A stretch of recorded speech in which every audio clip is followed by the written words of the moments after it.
사랑하는 기쁨의 교회 성도 여러분, 안녕하세요. 오늘은 다같이 민수기 15장 1절에서 21절의 말씀을 묵상하도록 하겠습니다. 여호와께서 모세에게 말씀하여 이르시되 이스라엘 자손에게 말하여 그들에게 이르라. 너희는 내가 주어 살게 할 땅에 들어가서 여호와께 화제나 번제나 소원을 갚는 제사나 낙헌제나 정한 절기제의 소나 양을 여호와께 향기롭게 드릴 때에 그러한 허물을 드리는 자는 고운 가루 10분의 1에 기름 4분의 1 흰을 섞어 여호와께 소제로 드릴 것이며, 번제나 다른 제사로 드리는 제물이 어린 양이면 전제로 포도주 4분의 1 흰을 준비할 것이요, 수량이면 소제로 고운 가루 10분의 2에 기름 3분의 1 흰을 섞어 준비하고 전제로 포도주 3분의 1 흰을 드려 여호와 앞에 향기롭게 할 것이요, 번제로나 서원을 갚는 제사로나 화목제로 수송아지를 예비하여 여호와께 드릴 때에는 소제로 고운 가루 10분의 3 에바에 기름 반 흰을 섞어 그 수송아지와 함께 드리고 전제로 포도주 반 흰을 드려 여호와 앞에 향기로운 화제를 삼을지니라. 수송아지나 수량이나 어린 수량이나 어린 염소에는 그 마리수마다 위에 같이 행하되 너희가 준비하는 수요를 따라 각기 수요에 맞게 하라. 누구든지 본토 소생이 여호와께 향기로운 화제를 드릴 때에는 이 법대로 할 것이요, 너희 중에 거류하는 타국인이나 너희 중에 대대로 있는 자나 누구든지 여호와께 향기로운 화제를 드릴 때에는 너희가 하는 대로 그도 그리할 것이라. 회중 곧 너희에게나 거류하는 타국인에게나 같은 율례이니 너희의 대대로 영원한 율례라.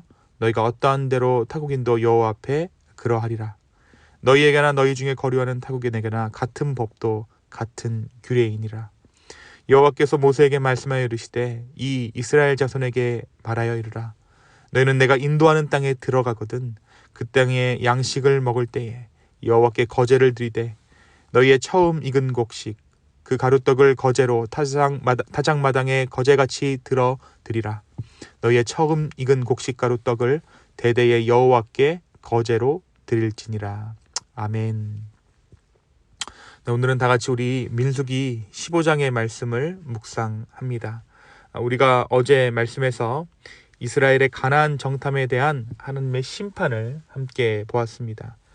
하나님께서는 이 정탐을 계기로 모세를 비롯한 부모 세대의 가나안 입성을 막으셨습니다. 정탐 후 하나님의 마음에 합한 보고를 한 오직 두 사람, 여호수아와 갈렙만이 그 땅에 입성할 수 있게 된 것입니다. 한편 이렇게 하나님의 뜻이 모세를 통해 이스라엘 가운데 전해지자 하나님을 원망하고 불평한 백성들은 하나님의 말씀에 순종하지 않고 아말렉인과 가나안인을 치겠다고 고집을 부렸습니다. 그 전쟁은 하나님께서 함께 하시지 않는 전쟁이었기에 모세가 그들을 말려보지만 이스라엘 백성들은 고집을 부리며 전쟁을 강행했습니다. 하지만 결과는 모세가 예견한 대로 참패하고 말았습니다. 하나님께서 그들을 떠나셨기 때문이고 하나님께서 원하셨던 전쟁이 아니었기 때문입니다. 결국 우리는 민수기 14장을 통해 이스라엘이 하나님의 명령을 거스르고 하나님을 배반했던 가데스 바네아 사건으로 인해 광야에서 40년 동안 지내야 하는 징계를 받았다는 사실을 알게 되었습니다. 그들이 40일을 정탐했는데 그 1일을 1년 삼아 그들이 광야에서 배회하게 된 것이죠. 하지만 오늘 다소 의외의 말씀이 오늘 말씀 첫 구절에 기록되어져 있습니다. 가나안 정탐을 마친 후 비관적이고 하나님을 향한 불신의 모습을 보였던 그런 이스라엘 백성들, 그것도 모자라 하나님이 징계하시자 하나님께서 원하시는 일이 아니라고 모세가 말려도 한사코 가나안을 점령하겠다는 불신앙의 모습을 보였던 백성에게 하나님께서는 모세를 통해 너희는 내가 주어 살게 할 땅에 들어가서 라고 시작하시는 말씀을 오늘 말씀 가운데 주신 것입니다. 그들은 지금 광야 가운데 있습니다. 그러니까 출애굽 2세대들은 광야에서 태어난 것이죠. 광야가 자기들의 세상이고 텐트가 자기들의 집입니다. 그런 그들에게 하나님께서는 땅을 약속해 주십니다. 하나님께서는 부모 세대들이 여전히 불신앙으로 살고 있었지만 약속의 땅 가나안으로 들어가야 할 출애굽 자녀 세대들이 하나님을 어떻게 섬기며 어떻게 경배해야 하는지를 알려주시기 위해 오늘 말씀을 전하고 계신 것이죠. 1세대들이 하나님께 징벌을 받았다 해서 2세대들까지 하나님의 약속을 파기시키신 것은 아니라는 것입니다. 그래서 하나님께서는 광야의 소산이 아닌 가나안 땅에 정착했을 때 그 땅에서 나게 될 소산으로 드려야 하는 제사들을 그들에게 말씀해 주십니다. 그런데 이 제사를 드릴 때에도 질서와 법도가 있습니다. 당시 이방 신들을 위해 제사할 때 사람들은 경쟁적으로 신들을 향해 제사했습니다. 그래서 더 많은 제물들, 더 깊은 신앙심을 보일 만한 제물을 앞다투어 자신의 신들에게 바쳤죠.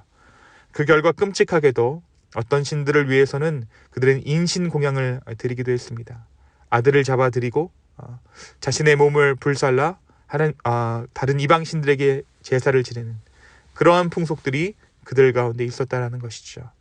문제는 이들의 기준이 그들의 신 자체에 있는 것이 아니라 다른 누구보다 더 드려야 한다는 것에 그들의 마음이 있었다는 것입니다.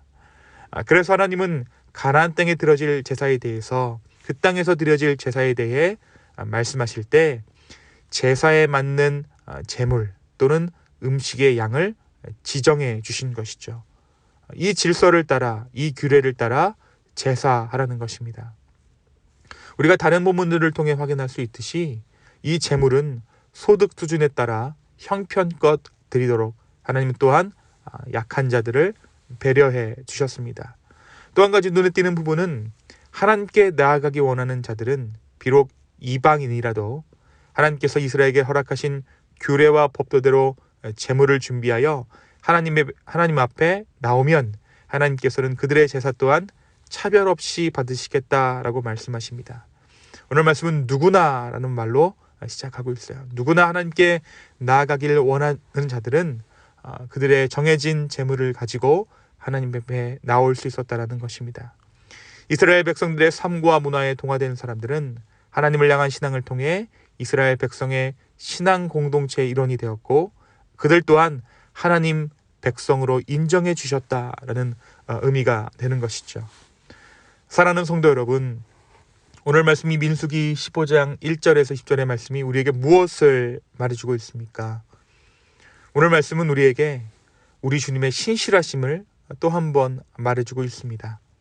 인간의 반복되는 죄악에도 불구하고 우리 주님은 가나안 땅을 그들에게 주시겠다고 하신 그 약속을 결코 폐기하지 않으셨습니다. 그리고 그 땅에서 드려져야 할 제사에 대해 그들에게 말씀하십니다. 이것이 바로 오늘 우리가 이 아침에 붙잡아야 할 주님의 신실하심입니다. 우리는 늘 죄로 넘어지고 우리의 믿음은 약해지지만 우리에게 약속하신 그분은 신실하셔서 우리에게 주신 그 약속을 끝까지 이루신다는 사실을 오늘 이 아침에 붙잡기를 소망합니다. 그것이 삶의 작은 부분에 대한 약속일 수도 있고 우리의 구원이라는 거시적인 약속일 수도 있습니다. 오늘 내 삶에서 일어나는 크고 작은 일들은 주님께서 이루시는 큰 구원의 약속 안에서 이루어지고 있음을 신뢰하는 우리 되었으면 좋겠습니다. 오늘 말씀에서 이야기하는 거제는 들어올리는 제사입니다.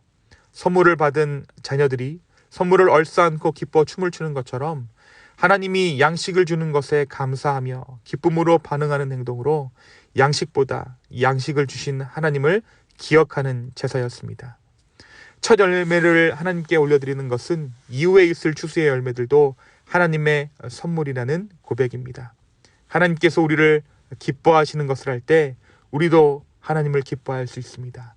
하나님께서 우리에게 향하신 그 약속을 우리가 깨닫고 그 약속을 반드시 지키시는 하나님을 신뢰할 때 우리 또한 신실한 제자의 모습으로 오늘 하루를 살아갈 수 있는 줄로 믿습니다. 이 약속을 기다리는, 이 약속을 기억하는 저와 여러분 되기를 예수님의 이름으로 축원합니다. 또한 오늘 말씀은 누구에게나 구원의 문이 열려 있음을 말해줍니다. 하나님께서는 이방에서 개교된 이스라엘 진영 안의 이방인들도 그들이 원한다면 하나님께 예배할 수 있도록 하십니다. 이 예배가 가능하다는 것의 의미는 또한 그들에게도 이 약속한 땅의 소유를 인정해 주시겠다라는 의미입니다. 혈통이나 출신이 아닌 그들이 지금 예배하는가 하는 것이 바로 그들이 하나님의 백성됨의 여부가 결정된다라는 것이죠. 예배하는 자들은 누구나 그 땅을 소유할 수 있게 된 것입니다. 사랑하는 기쁨의 교회 성도 여러분, 나는 오늘 하나님을 예배하는 자로 살아갈 마음을 가지고 있습니까? 우리가 하나님 자녀 되었다는 것의 의미는 세례 증서나 교인 명부에 의해 증명되는 것이 아니라 바로 오늘 내가 하나님을 예배하는 그 예배를 통해 드러나고 증명됩니다. 바로 오늘 우리의 예배가 우리에게 하늘나라의 상속자가 되게 하는 은혜의 통로요, 은혜의 징표인 것이죠. 오늘 하루 주님을 예배하는 자로, 그리하여서 하늘나라의 상속자로 바로 설 수 있는 저와 여러분 되기를 예수님의 이름으로 축원합니다. 이 시간 함께 기도하시겠습니다. 주님, 오늘 이 아침에 다시 한번 주님을 바라봅니다. 우리가 드릴 만한 제사를 주 앞에 드리게 하여 주시고 오늘 우리가 주 앞에 예배하는 자로 이 하루를 살아가게 하여 주시옵소서. 과거의 어떤 경험이 우리를 예배하지 못하게 하거나 오히려 과거의 어떤 경험이 우리로 하여금 예배를 게으르게 한다면 우리의 마음을 붙잡아 주셔서 오늘 이 아침, 오늘 이 순간 주 앞에 예배하는 삶 살아갈 수 있도록 주여 우리를 붙잡아 주시옵소서. 그리하여서 우리가 하늘의 상속자 되기를 원하고 하나님의 약속을 정말 온전히 신뢰하는 자의 모습으로 이 땅을 살아가게 하여 주시옵소서. 주님, 은혜를 허락하여 주시기를 간절히 구합니다. 주여, 우리에게 연약함이 정말 왕노릇하지 아니하고 온전히 주님의 은혜가 나의 삶을 정말 온전히 붙잡아 줄 수 있도록 주여 내 삶을 주관하여 주시옵소서. 감사하며 이 모든 말씀 살아서 역사하시는 예수님의 이름으로 기도하였습니다. 아멘.